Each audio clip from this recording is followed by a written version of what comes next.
Hello नमस्कार। L news जितेंद्रगिरी channel में तमाરું स्वागत है मित्र। एल न्यूज जितेंद्रगिरी धार्मिक चैनल है मित्र। एल न्यूज जितेंद्रगिरी તમે ચેનલ સબસ્ક્રાઇબ કરશો તો એમાં તમને ધાર્મિક સમાચાર સાધુ સંતોના દર્શન કરવા મળશે મિત્ર। બહુ સરસ મજાની એક ભાઈએ વાત કરી છે કે બાપુ સંતોની તાકાત કેવડી હોય છે એ વિશે તમે થોડું સમજાવો। એટલે મેં એમને કીધું ભાઈ હું એનું ન્યૂઝ બનાવીશ।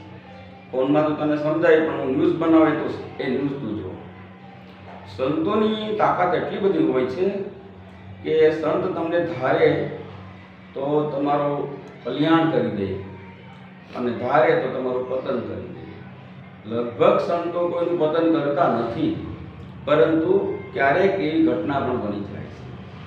તો આપણે વાત કરીએ તો તમને ખ્યાલ હોય તો ઘણી બધી જગ્યાએ તમે સંતોને ત્યાં દર્શન કરવા જતા હોય છે। અત્યારે લોકો સંતોની ત્યાં દર્શન કરવા 10% લોકો એવા છે કે જે દિલથી દર્શન કરવા જતા હોય છે। બાકી લોકોને અત્યારે ગમે પ્રોબ્લેમ હોય છે, પ્રોબ્લેમ સોલ્વ માટે જતા હોય છે। અમે તો બહુ લોકો જોયા છે કે બાપુ આ તકલીફ છે, મારે ઘરમાં આ તકલીફ છે, છોકરાની તકલીફ છે, છોકરીની છે, વગેરે વગેરે ટૂંકમાં દુનિયાની તકલીફો હોય છે એટલે સંતો પાસે જતા હોય છે। તો સંતો શું કરતા હોય છે હું તમને એક દાખલો આપું છું કે સંતો કોઈ પણ આવે કે બાપુ મારું માથું બહુ દુખે છે, દવા લેતા પણ ફેર પડતો નથી, મારું માથું બહુ દુખે છે, દવા લેતા પણ ફેર પડતો નથી। સંત શું કહે ખબર તમને? મેં તો જોયેલા દાખલા છે। જો સામે ધૂણાની ભભૂતિ છે ને એ ભભૂતિનો તું ખાલી ચાંદલો કરી લે, ધૂણાની ભભૂતિનો ચાંદલો કરી લે, તારું માથું મટી જશે ને એક કાગળમાં તું લેતો જા, કાયમ તારે સવારે ભભૂતિનો ચાંદલો કરવો। તો મિત્રો એ ભભૂતિનો ચાંદલો કરે છે એને માથું મટી જાય છે। મેડિકલ સાયન્સ એક બાજુ છે અને આશીર્વાદ એક બાજુ છે। મેડિકલ સાયન્સને આપણે માનીએ છીએ, મેડિકલ સાયન્સ તો છે પણ મોટા મોટું કાંઈ હોય તો શું હોય? આશીર્વાદ। આશીર્વાદથી મોટું કાંઈ છે ને। ઘણીવાર ડૉક્ટરો પણ કહેતા હોય છે ને કે ભાઈ આ તો ઉપરવાળાની હાથની વાત છે, અમે તો મહેનત કરી લીધી છે, તો આશીર્વાદ કહેવાય છે। સંતોની આ તાકાત છે મિત્ર। ઘણી જગ્યાએ તમે વાત પણ સાંભળે છે કે સંતો પાસે લોકો ગાળો ખાવા જાય। ગાળો મતલબ ખરાબ ગાળો બોલતા હોય એવા સંતો છે કે લોકો એની પાસે ગાળો ખાવા જાય છે અને કહેવાય છે મિત્ર કે ગાળો ખાવાથી એને કલ્યાણ થાય છે।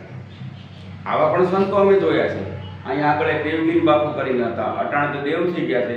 લોકો ત્યાં ગાળો ખાવા જતા, ગાળો ખાય અને આજના યુગમાં આ વાત કરવી એમાં હું તો પત્રકાર છે યોગ્ય ના ગણાય પણ અમે જોયેલું છે ગાળો ખાય। ઘણા લોકોએ ગાળો ખાધી, ઘણાને મિલ થઈ ગઈ છે, ઘણાનું ઘણું બધું સારું થઈ ગયું। આ પણ એક આશીર્વાદ છે, આ રીતનું હોય। અને સંતોની તાકાત આપણે વાત કરીએ તો હું તમને અઘોર નગારા વાગે એ પુસ્તક તમે વાંચજો। એક સંતને એક એજ્યુકેશન માણા એવું કહી દીધું, ભણેલો બહુ હતો એટલે એને એમ થયું કે આનું શું આવે? અઘોર નગારા પુસ્તક વાંચજો, એની દિશા શું થઈ। સંતો ધારે તે કરી શકે। આઈને સમથિંગ ગમે એટલા ભણેલા વ્યક્તિ હોય એને મનમાંથી એક વેમ કાઢી નાખવાની, કશું થાય નહીં, કશું ન થાય, ભારી પડી જાય। સંત તો કોઈને પદવા દેતા નથી પણ તમે એટલા હદે એને પરેશાન કરો એટલે એને અંદરથી એમ થાય સંત લગભગ કોઈ કદવા દે જ નહીં। એને શું થાય કે હારું આવું મારું કરતો એની આતડી બળતી હોય, આતડી પડે એટલે તમે એને આપવા। સંતોના જેમ વાત કરું તો તેનો વિડીયો પૂરો થાય એમ નથી। સંતોની બહુ તાકાત બને ત્યાં સુધી મિત્ર સંતોના આશીર્વાદ લો, સંતોના આશીર્વાદ લેવાના। યાદ રાખવાનું સંત કહેવાય એવું નથી કે ભાઈ આ કરોડપતિ સંત છે તો આપણે હવે એને માનીએ, આ ગરીબ સંત છે તો આપણે એને નથી માનવા, આ મધ્યમ છે તો આપણે એને નથી માનવા, એવું નહીં। સંતોની તાકાત શું? ભજન ઉપર હોય છે।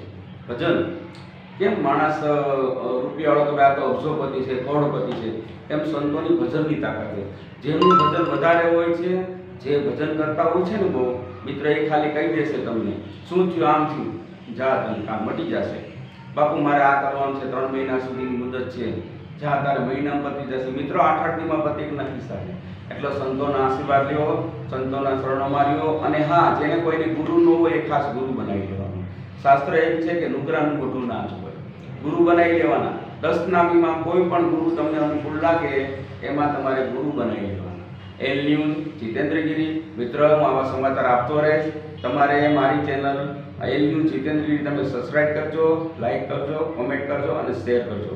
ઓમ નમો નારાયણ, જય વૈષ્ણવ, જય ભોળાનાથ।